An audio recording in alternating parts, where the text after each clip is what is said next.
Mm. Ngayon, merong uncertainty dito sa kahihinat na ng ICC, 'di ba? Dahil din sa resignation. Kakalog-kalog na yung ICC ngayon, and of course the impression is they're ICI. already sorry, ICI, Ah, kakagaling ko sa ICC kanina. Pasensya na po, sorry po. Sorry po, mm. sorry po, sorry. Yan ang Korean apology. Sorry po, sorry. Okay. Yung ICI, nasasadlak po, is facing a lot of uncertainties because of the resignations, di ba? And of course, ang sinasabi ng iba, medyo parapap na naman ang kanilang trabaho.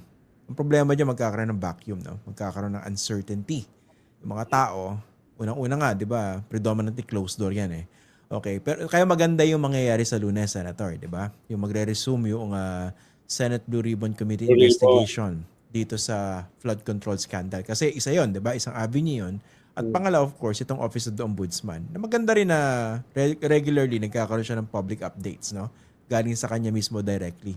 Para hindi naman kumbaga hindi tayo kept in the dark, di ba? Pero yun nga, maganda. Ako, I'm looking forward to Monday. Kung ano yung mga lalabas doon. At Kayo po sana ba? matuloy na yung Quadcom. Mm. Quadcom 2.0. So, multi-track. Senate, Blue Ribbon, Ombudsman, tapos yung Quadcom. No? Quadcom kasama yung flood control? Yes. Pero ang focus niyan kasi, yung ginawa nila noong 2024 doon sa Tokhang. Yun yung focus doon. Paano yung ibang TRICOM? TRICOM kasi yung doon sa flood control eh. Yeah, yung Infracom. Oo. So hindi ko alam kung hiwalay pa rin yun o i-merge na nila. Ang nakikita kong problema diyan, Senator, of course, trabaho yun. Kasama yun sa mga trabaho ng legislators. Pero mas may malaking vulnerability yung mga House members ngayon because of the involvement of many of them dito sa flood control scandal. So, madaling maididikit yun doon sa ibang mga investigation na gagawin nila. Ang basic tanong dyan, basic na tanong, anong K ninyo? Diba? Of course, I'm Yes. not saying na don't do that, no? That's part of their job. At marami pa rin ang matitino dyan. Kaya nga, in a way, pwedeng two-edged yan eh. No? Pwedeng walang credibility, hindi mag-prosper yung kanilang investigation, or pwede rin mag-level up sila. Dahil alam nila na under the microscope sila. Diba?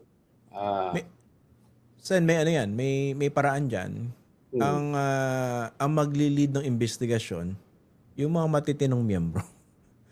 Oo. Diba? Dagdagan nila, i-reinforce nila. No? May mabibilang naman yung matitino, di ba? Meron naman sila siguro makukuha. Yung mga walang bahid ng flood control. Meron pa rin naman, di ba? Kaya ba pag pinagsama yung mga daliri natin? Hindi ko na sasagutin. Baka isipin, masyado akong presumptuous tsaka judgmental. Alam mo, may mga road to Kairos dyan. Di ba? Yung mailawan. No? At mahulog sa kabayo. No? Pag nahulog ka sa kabayo, pwede ka mabalian. Hulog sa kabayan. Pero ramdam na ramdam mo, Senator, yung yung pag-iba ng ihip ng hangin Kasi may mga nagsasalita na ngayon, sinasabi, medyo mahihirapan yung yung impeachment kay BP Sara kasi may mga ganun na no? At tama naman yung sinasabi nila, pero kumbaga nagkakaroon na ng more excuses yung iba na talagang tumitingin doon sa mga Duterte dahil doon sila tataya sa 2028, no? Yes. Napaka-interesting talaga ng politika natin Pero iba kasi pag dinideconstruct natin yung parating na impeachment from our vantage point. Pero iba kasi yung nagsasalita yung mga kongresista, halimbawa si Congressman Ronnie Puno, na wala lang saysay yung mga impeachment na yan. Wala nang epekto yan. No? Marami pa kami importanteng gagawin, etc. etc. Parang iba. No? Pag sila nagsabi na hindi na kami interesado sa impeachment. Ganon. Ano yun yung napanood mo? Yung kanyang press con ni Ronnie Puno? Yung online press con.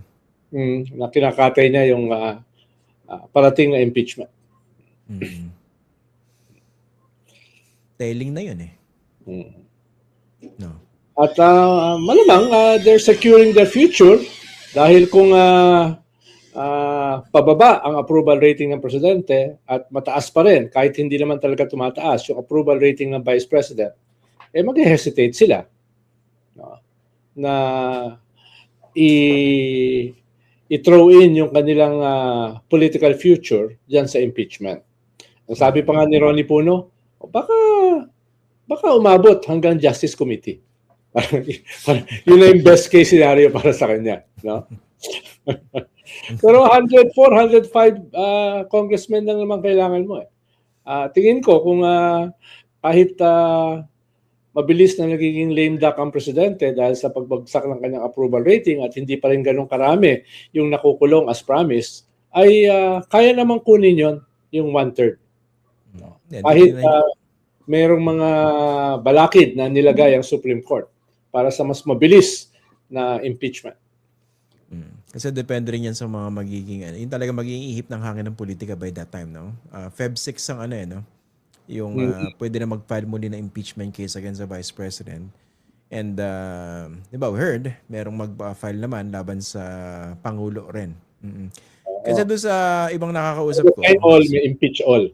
May impeach all yung iba kasi nakikita ko, tsaka nakakausap ko rin, nakikita ko rin comments ng iba, no? Very, very simple yung yung logic nila, no? Bakit mo i-impeach yung mataas yung approval at saka trust rating? Diba dapat i-impeach yung mas mababa? Yun ang kanilang argument Sako ng Gogo kinuha yung ganong argument? Hindi ko na alam. Hindi galing sa akin yun. Ang point ko ron, parang popularity contest pala to. Well, for most politicians, ganoon naman talaga yung kanilang cynical calculation. Diba? Paano ba ito matutulungan yung kanilang political future at yung kanilang political calculation? Tsaka political fortunes, di ba? What awaits them in 2028? Kaya nga ito, no? Nabawasan yung kanilang mga goodies na pwedeng makuha sa impeachment, nabawasan yung kanilang mga entitlements, nabawasan yung kanilang mga regalo. May ganun ba? Hindi, kalalabas ko lang kasi ng kuweba. Sorry. Ganun ba? Ako, nakalock pa yung pintuan ng kuweba ko Kuweba, may pinto Tawa ako dun kuweba, may pinto. Kasi nga, ito no. Kasi merong, ang daming issue sabay-sabay o pwede magkakasunod mangyayari yan Pero, ang sa akin, napaka-importante nasa gitna nito. Ano ba yung tama? No? And dapat nakatutok dito sa pagpapanagot ng lahat. Yeah. Diba? Kaya ito dapat yung tinututukan ng Pangulo. And of course, I hope doon talaga siya nakatutok. Kasi sa dami ng distractions, baka makalimutan yung mga fundamental na mga usapin. No? Halimbawa, kanina, binanggit mo yung ICI, medyo na ambush interview yung presidente. No? Of course, sinubukan niyang i-dribble na hindi naman niya isinasara ng ICI. Ang sabi niya ay depende. Depende kung nagawa na nila ang kanilang mga trabaho. No?